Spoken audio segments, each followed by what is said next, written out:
Zoo, we got to prep ourselves here, and maybe we'll warm him up. We'll go first in this talk here, as Scott is a little amped up when we get into this topic, and that is the dangerous waters of Taylor Swift. Yes, you see Scott's face talking I have about a Taylor. Scott level rage fest about a totally different topic. Really? So I can balance you out after this if you want. Oh my god. Okay, so we'll find a little bit of rage because I got some shit for Red Roof Inn later in the show. So we got plenty of ways to go around here. But Taylor Swift, I want to talk about this because this has been massive talk. The Kansas City Chiefs, they're headed to the Super Bowl against all odds, against all thinking. They are going to the Super Bowl. So Taylor Swift is now going to the Super Bowl too. We originally didn't think that she would go. Their offer was there for her to do the halftime show. She couldn't do it because she's doing a show in Tokyo the night before the Super Bowl. She is now going to go to the Super Bowl anyway. She's going to fly from Tokyo to Vegas to see her guy, Travis Kelce, in the big game. And I want to dive into this because did the Taylor Swift stuff actually wind up being good for the NFL season in terms of entertainment and fan growth?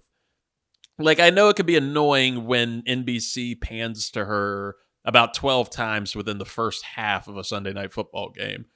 You know, the Jets, their Jets games are selling out with Zach Wilson starting because Taylor Swift is there in the stands. And like the brand value that Swift and Kelce have generated for the NFL is insane. I don't know if you all saw this, but Front Office Sports, they recently reported that Swift had created a, quote, brand value of $331.5 million for the Chiefs and the NFL, citing data from Apex Marketing Group. This data accounted for print, digital radio, television highlights, and social media monitoring. Swift, since she attended her first Chiefs game on September 24th through the January 22nd, day after her divisional round appearance in Buffalo, and they calculated a financial amount for each occurrence based on, quote, reach and impact, according to this report. She's brought in a lot of people that, I mean, just already they've shown the commercial data for the Super Bowl, that ads have sold for different makeup brands, like different brands that you're not normally seeing during the Super Bowl are coming because they know the audience that's going to be the audience of Swifties that are somewhat new to football, but learning the sport. You're seeing people on TikTok bringing up really interesting stuff and viewpoints on the sport and Travis Kelce and the Chiefs and everything.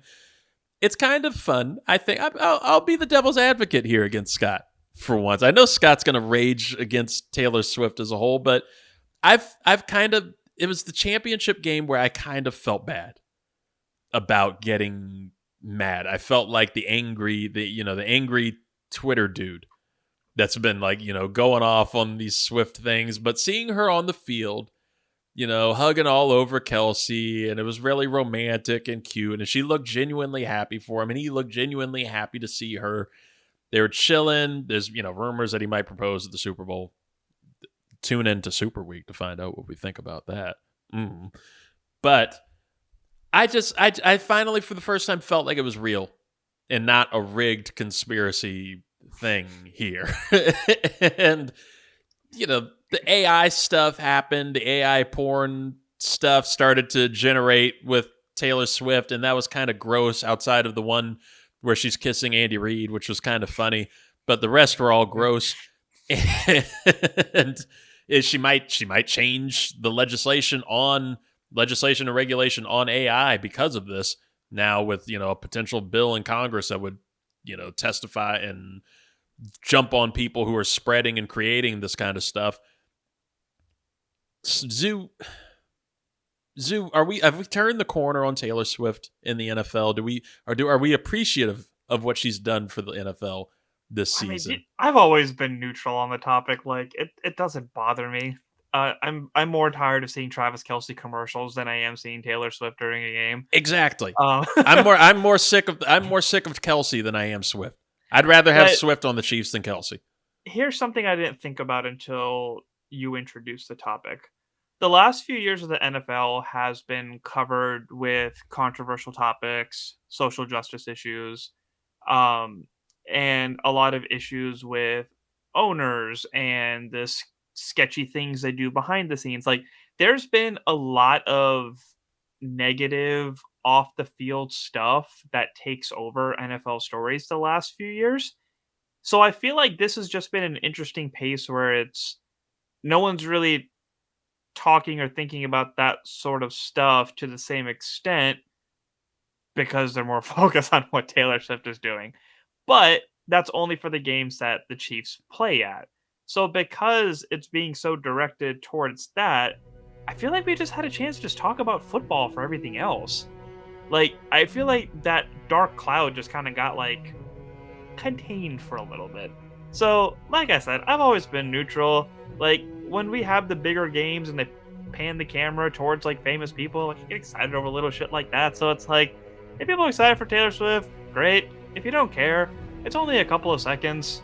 Whatever. I'd rather just, somebody enjoy themselves or just, blink an eye than to have to not be able to enjoy something that I genuinely enjoy because there's negative stuff plaguing it.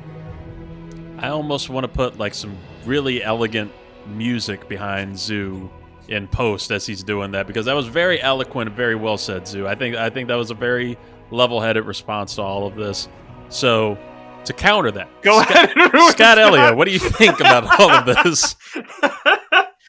There's just so much to unpack with this topic. I don't know where to start. I guess we'll start with the whole brand value of the $330 million that they brought to the Chiefs into the NFL. The NFL has been exponentially growing for decades. The value was always going to be there. This is definitely one of the more exciting seasons that happened in the past. Like Zeus said, over the last couple seasons, there's always been kind of this dark looming cloud over all these scandals and all these negative things. This year seemed like it was actually relatively tame and relatively normal. Now, is that the Taylor Swift effect? Who knows? But it just blows my mind that they are just pushing this narrative of, oh, well, if you don't like seeing Taylor Swift out there supporting her boyfriend doing what he does, then how dare you? You're a misogynist. No, because if they truly care, if that's the narrative they want to push, then why don't they pan the camera to any other significant others? Where was all the hype with Matthew Stafford's wife? Where was all the hype with Kyle Juszczyk's wife, who actually made the jacket for Taylor Swift when she was there in Kansas City, and him propping her up every chance he could with Twitter? You didn't see that anywhere. No. And then you get this whole other viewpoint where, because of Taylor Swift, it's bringing, daughters and significant others and all these people to like their father's side or their boyfriend's side, significant other side, and actually be a part of something like the NFL. They're only there to see Taylor Swift. It's a cult. The whole thing is a cult.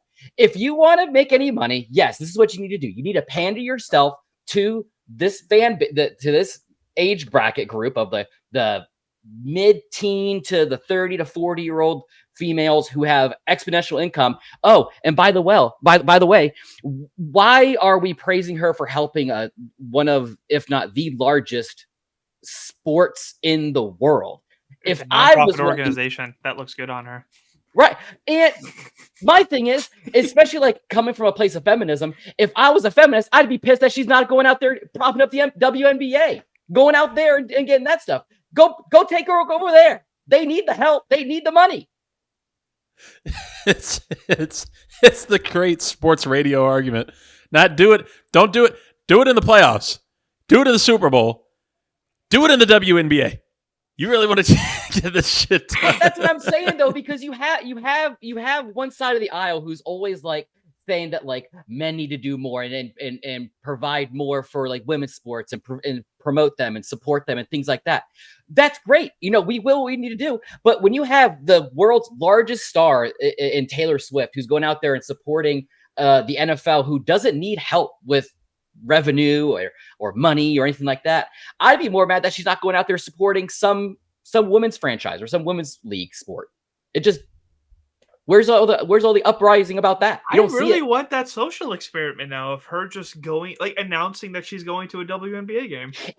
I'm telling you right now, if she came out with her filthy billions of dollars and bought like the LA Sparks, or she brought the Mystic or some WNBA team, that would explode. but she's not going to do it because it's a bad investment. No, buy the Mystics. That'd be awesome. I wish you would buy the Mystics. Oh my god. I don't know. We might actually know where they play. And the Kelces. Jeez.